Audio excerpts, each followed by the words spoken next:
Hi everyone, it's Adrienne again. Welcome to the last video. You've been here with me on this whole series, and this is just our last video to kind of bring it all together for you. So during this time, you've really learned a lot about the things that we know about brain development, why we might be having some different behaviors, socialization, or learning challenges.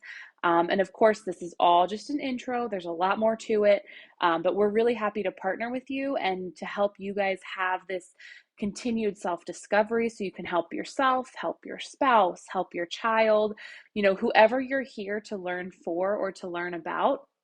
And this way, you can take this brain-based perspective, and with this, you can really be better at advocating and asking the questions for your providers, our educators, our children, to set better boundaries and routines, to know how to just, to connect and live life in this more effective and more efficient way so we can help everybody be happier and healthier, especially just when we come from this brain-based perspective.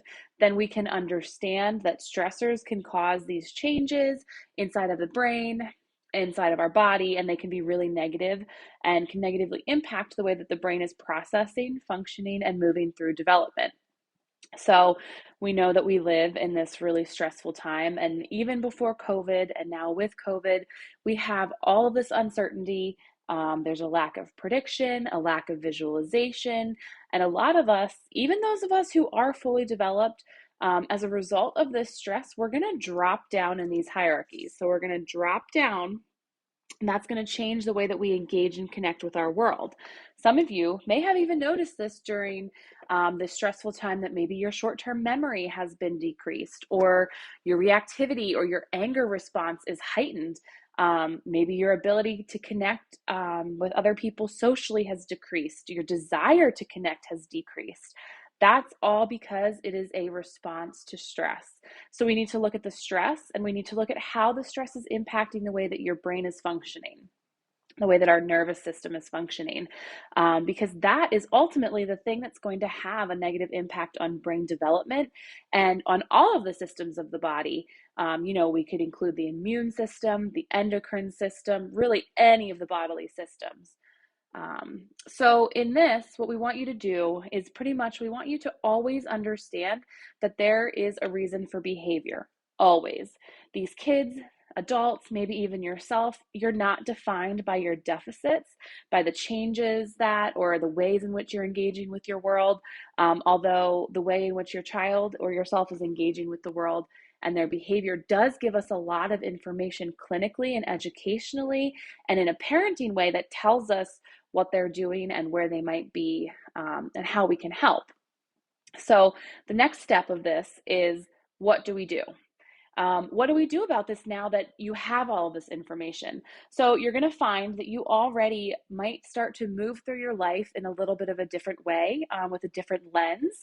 And it's going to surprise you. It's going to sneak up on you how all of a sudden you're looking at your children or your spouse, your behavior, their behavior in just a little bit of a different way, maybe with more empathy, with a little bit more understanding. And you're going to start to see that you can connect and engage in a little different way, because now you have this brain-based lens or this brain-based perspective, and that is a wonderful thing to have. So the next thing you need to do, or that we can do, if you're saying, hey, you know what, I want to make sure that my child or myself, that we're doing okay, that we don't have this change as a result of stress that might be impacting or creating new responses now or even in the future. And I want to make sure that we're facilitating that healthy development and we're on a path to maintain healthy development, even though, maybe we're in a time of stress and we just have a lot of stress. Or maybe you're someone who's saying, actually, we're already living this. We have challenges. We have behavior, learning, or socialization challenges, and we need to know what to do. So here's what we need to do. The only way our team can know how to help you is to do an exam. And in the exam, we're going to ask and answer what we call those two big questions. So we have to answer the two big questions to know what to do. Maybe that includes us putting a plan together. So first, those two big questions have to be asked and answered. So one, how is the individual, the child, the person, whoever it is, How are they processing their world? And two, what tools are they using to process their world? There's a whole clinical exam that we have that is based on all of these things. So our infantile movement, our movement touch, gross motor, fine motor, eye movements, visual cognitive function. There's a whole exam we do, and we process and we answer that first question. What are you doing and what tools are you using to process your world? And two, are there any clinical indicators of changes in the way that the brain is receiving, processing, and sending out information? There's a clinical exam for that. Things like heart rate variability, thermography. Sometimes we might have to take x-rays of the upper neck to see if we have that shift.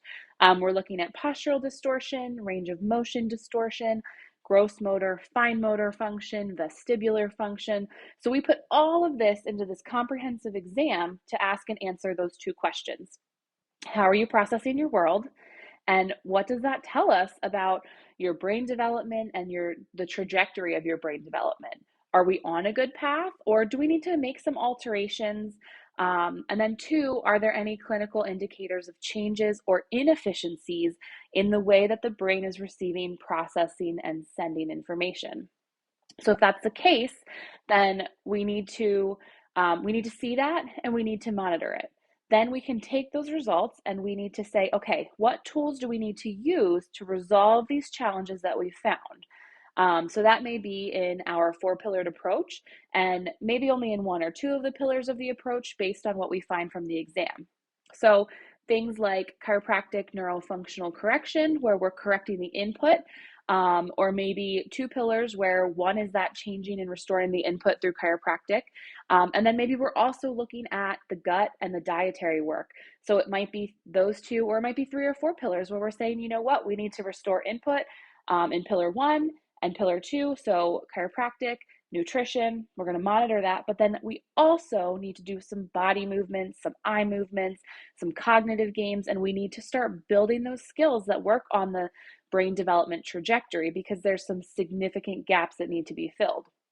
Our fourth pillar is always brain-based parenting and mentoring, where we're always helping to support and helping to make changes and helping the parents and the families understand how a child is engaging and connecting and how to better advocate to make those specific academic changes, social changes while we're moving through this trajectory, so that the changes can have an appropriate demand being placed on the child on a neurological and developmental readiness scale. So that's what we do.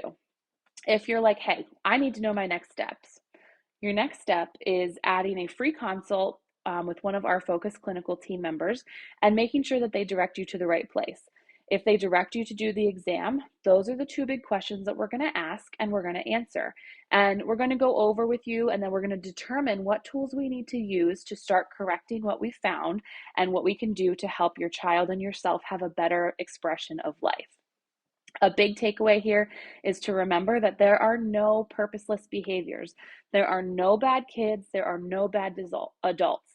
We're here to help individuals have a better expression of life by improving their ability to connect, engage, and learn from their world.